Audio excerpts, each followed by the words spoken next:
Hey everybody, Stitch 1993 here again with another underrated / overlooked game. Today we're looking at Cubix, Robots for Everyone Showdown. Developed by Blitz Games and published by 3DO Company and released here in North America for the Gamecube and the PlayStation 2 June 2nd, 2003. The footage you're seeing is the Gamecube version. And this is probably one of my favorite GameCube games. It's a game based on a television show. I know those probably don't have the best track record as far as actual playability, but this one is probably one of the more fun RPGs on the GameCube. And that's right, yeah, this is an RPG game.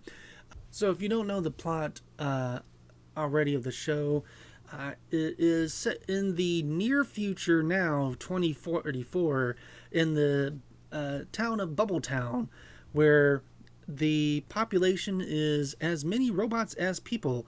Everybody has their own robot friend or worker helper. Most of the restaurants are almost fully staffed with robots, except for our main character, Connor. But he is a robot fanatic, so the first day after helping move in with his dad, after his mother passed away, he goes to a robot shop and he says, hey, if you got a robot, I want to fix it. And the only robot they got is Cubix, and I'm not going to go into the full details of Cubix lore in the show, but he eventually does get him working, and he's a very unique robot to where he can transform into other things such as a scooter or a plane, and so on and so forth. And definitely recommend the show if you haven't already seen it. But going back to the game, it basically follows that plot. What's different here is that throughout Bubbletown, some of the robots have gone haywire, and that is because of the Solex. The Dr. K, who is the bad guy, has been causing robots to kind of freak out with the Solex. So it's up to you and your robot friends, Cubix, and the other robots that you fight and collect along the way to defeat Dr. K.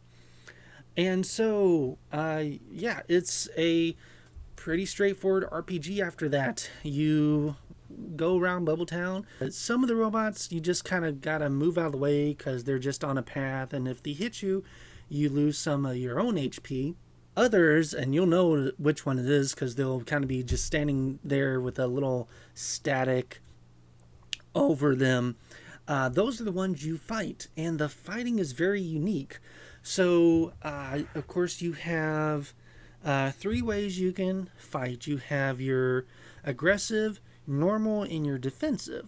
Now with aggressive, yeah, the attack will be a harder attack, but if you miss, then your defense will be low. So, and in this game, if you miss your attack, the other robot, your enemy, automatically is able to hit you. And then with normal, your attack will be normal and your defense will be normal. And then with defense, of course, your attack will be lower, but your defense will be higher if you miss. Now to the meat of how you attack. You don't have attack prompts like you would in most RPGs. You have this wheel, and every time you fight, you want to get it on the solid color, or most of the time, unless you have something that says otherwise. And then if you get it on the solid color, then you automatically attack. You don't have to worry about that. If you miss, and if you get it on the kind of little lines, then as I said, the other robot automatically gets to attack. And then of course your HP is the same. You do have these little CPU chips that you can use to gain health, to defend yourself, to make the attack more aggressive, even if you don't select the aggressive attack, and some other ones that you can kind of mess with the other fighter, whoever you're fighting with, so that it's harder for them to attack. Because if they miss their attack, then you automatically are able to attack too. So, and then just like Pokemon, there are strengths and weaknesses to every robot. So, like water is strong against electricity, and so on and so forth. And if you forget and you don't have like a manual, that's fine. You can just press for the GameCube, it's the right trigger button, and it will pull up a little slide, and it will tell you, depending on which robots you chose for the fight, it will tell you which ones are the strengths and weaknesses to the bad guy that you're fighting there. And every time, as soon as you defeat a robot, that's it. Then the robot is in your arsenal for future fights. You do have to go around to collect batteries to reload the HP. And as soon as you get a robot into your arsenal, they do start off with just 1 HP. So, but every level has a whole bunch of batteries, so it's not going to be that hard to recharge the robots. Normally, you're allowed to select 3 robots to fight, even if it's just up against 1 robot. You're allowed 3 robots. You know, if 1 gets hit, that's fine. They're out. You still have 2 more you can use to defeat them. And of course, there's a lot of strategy that goes into it. Yeah, that's the gameplay, and you just go through all Bubble Town, underground, and eventually you get to Dr. K, and you fight Colossal, and once you fight Colossal, that's it. That's the end of the game. You defeated Dr. K, and technically, if you watch this would have been maybe like a 2 or 3 episodes type of show, and that's kind of the length of the game. You can, if you're going for 100%, it's probably going to take you maybe 4 to 5 hours, because some of the robots are really hard to defeat, just because their attacks are really strong. But if you're just going from point A to point B, just, picking up robots as they just kind of, come at you naturally, you can finish this game in probably about 3 hours, give or take. Thankfully, another thing I really liked about this game was after every time you've defeated a robot, it automatically asks you to save. And then, of course, you can save whenever as well. But it was just nice to know that, nice little reminder, just as soon as you've defeated a robot, hey, you want to go ahead and save? Yeah, so that way if you die or in your next battle, you don't have to worry about like, oh no, I have to fight so many robots again. No, you're gonna, as long as you saved after your last robot fight, you'll get picked up right there. Of course, you can always save anywhere else and load there. You get 3 options of save files, and then of course that's not all. That's just the main game. You also have a versus mode where you can battle AIs.